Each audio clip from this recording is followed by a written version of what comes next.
These YouTubers thought I invited them to a regular Minecraft server and made them download a small mod pack. What they didn't know was the mod pack they downloaded was a hardcore apocalypse mod with custom monsters, guns, biomes, parasites and zombies that evolve over time. And our goal was to survive until the final mega horde of creepy things that would attack exactly on the 100th day. This was a perfect torture. Now you may ask, why am I doing this? Well, that's because this comment last week said I was too kind to people.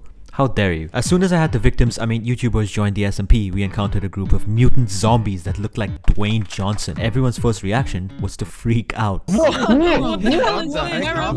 once they realized the SMP they joined was literally World War Z, I'll let you guess what their first plan of action was. Do you think it was A, organize themselves, B, take out the zombies, or C, collect food? What do you think the answer is, beloved ashswag viewer? Well, the answer is D, you're stupid. It's goddamn civil war. Guys, maybe stop killing each other.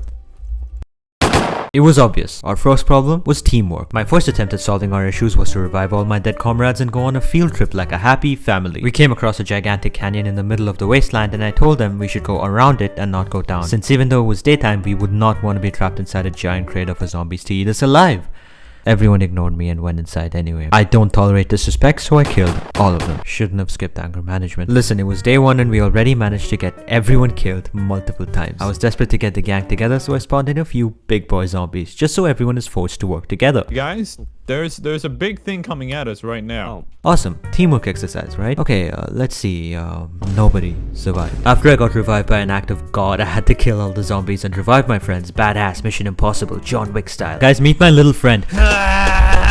And it was great, but something still felt wrong, and I would soon find out what that was. We found ourselves trapped on a survival tower on day 2, completely surrounded by zombies, and we thought we were safe shooting them from above. But turns out Darwin is canonical in Minecraft, so the zombies evolved, now able to, yes, build pillars to us and break our tower. I narrowly managed to jump and escape, with Redunes being the only other survivor in the group. But the game changer was when the 3 dead victims, YouTubers from the tower, begged me to be revived. I almost went back to get them, which is when I remembered the whole reason I was doing this thing. This comment. You see, by reviving everyone else, I was being kind and therefore proving the scarab guy right. So I did the most unkind thing I knew. I left them to die. With just me and Red alive, we started to loot bases and get supplies because on day 10 there was going to be a massive zombie raid that we needed to be prepared for. And to add on to my issues, one of the guys messaged me on Discord saying there was no chance we were going to survive 100 days. So my ego wouldn't let me lose either. Pay attention because these people will come in use later. I thought everything was going fine so far. We stole supplies from NPC structures and had almost full ammo in our weapons. I even found a baguette. But little did I know the French cuisine would actually distract me from the real problem. Zombies. It's flying! What? Oh What my is God. that? Oh my god. What? Oh my god, On the I'm reload stuck. button. They got me. Oh, I have nausea. Oh, they're breaking the blocks. They have me cornered. Oh, I'm out of bullets. Red, they have me cornered, man.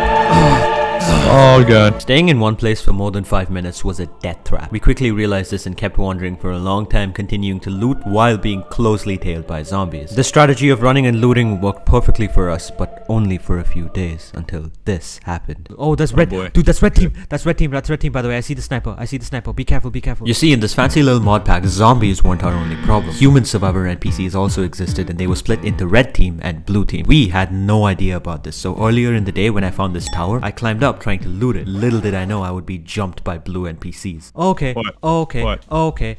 Oh, you remember the tower? We desperately needed the loot to prepare for the zombie raid, but also could not afford to die right now. So how did we solve this? Simple. Now this may come as a surprise to you, but human beings have this ability to make friends. The team on the tower was blue, so we thought if Redunes kills a red NPC, he'd be put in blue team, allowing him to go to the tower without being shot. It worked, but I got too impatient and ended up genociding the entire area anyway. The issue with this though was that Redunes and I were now on opposite teams, meaning when we came across this red base a few days before the big raid, only one of us could enter without being killed. I entered, but I made the mistake of staying in the base for way too long. So like I said before, it did not take the zombies much time to completely decimate it. It seems we didn't learn our lesson because both of us immediately moved into this brick apartment building. I quickly found out it was actually a school and that the 3rd floor of the school was a base for red team. But before we could even think, we immediately got sieged by a zombie horde. So we thought, okay, maybe it'll be safer on the roof, right? What? Never mind. Listen, we were getting attacked non-stop by zombies that could fly, climb, and break freaking blocks. Oh, and remember the red team in the school? Yeah, they're all zombies now. One day before the raid on day 10, we attempted to zombie-proof our base. First, we broke the staircase so zombies couldn't climb up in hordes. We broke the boundary blocks of the rooms to create a moat for zombies to fall into and barricaded the doors with chairs. Now, chairs were useful because they were almost fully zombie-proof, so we lined them on staircases to help us get up easier, and after crafting some bandages and setting up a to-do list, the brick boss house was finally ready for night 9. What could go wrong?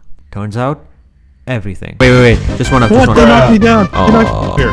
Bruh. What? Holy! Bruh. I shoot. No! Bruh. Oh my god! Oh Bruh. god, I got hit by a zombie. Bruh. I don't know why.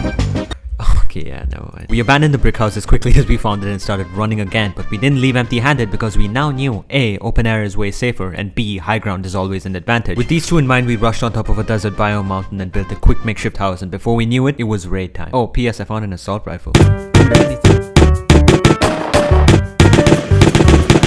The raid was perfect and we easily survived the night on our hilltop base. This probably made us insanely overconfident though, because fast forward several days of running around, looting structures and barely fortifying our base, and it was time for a parasite raid. What this meant was that a combined horde of zombies and deadly parasites would be our next challenge on day 50. Both of us were like, oh, this is probably going to be just as easy, right? It was not. You see, our base immediately got overrun by zombies, so we ran to seek refuge in a watchtower nearby. But I had a grenade launcher and it seems the universe made a mistake because ashswag plus explosives is never a good combination. I blew up everything around our watchtower, creating an ultra lava pool crater that kept us perfectly safe for day 50. But it was what happened after that day that made us change our plans completely. You see, the thing about this mod is that gravity also existed, meaning our lava crater watchtower did not have structural integrity, so it broke before we even knew it. With the days counting down, we had to do something quickly before the massive invasion on day 100, and to add on to our headaches, the mod pack came with a lifesteal plugin, meaning every time we died, we lost 1 heart permanently, meaning I was on 3 hearts. This is when things went slightly downhill, because with new monsters and zombie mutants spawning every single second, we stood no chance at defending against the horde. But before giving up, we tried several different options, like going back to our original base and using the high ground. That didn't work. Using the open area in a desert biome. That didn't work. Sitting in a pool of water so the zombies can't get to us. That didn't work. So I had to do this. You see, every hero needs to make a sacrifice. Spider-Man lost his uncle, Superman lost the love of his life, Batman lost his parents, Jeff Bezos lost his hair, and I had to lose my ego. You see, I desperately realized we needed backup for day 100, so I did the unthinkable and asked the same people I abandoned at the beginning to come back and help us. But with their help and extra manpower, we made a base surrounded by a lava border and milk buckets to stand our ground and shoot at the monsters on day 100 from a 360-degree angle, with me and Red at the top with assault rifles, everyone else manning handguns and machine guns at the bottom, rocket launchers, a reserve supply of grenades and explosives. Oh, and remember how I said I only had 3 hearts? Yeah, well, turns out the lifesteal plugin was not properly coded and I could kill myself 3 more times and I wouldn't go in spectator mode, I would simply spawn back with 10 hearts. So, unsurprisingly, it wasn't long before we defeated the demonic spawns and remained victorious. With the only downside being the people I invited in the beginning started to make fun of me. So you see, gamers, teamwork makes the dream work, and also creative mode.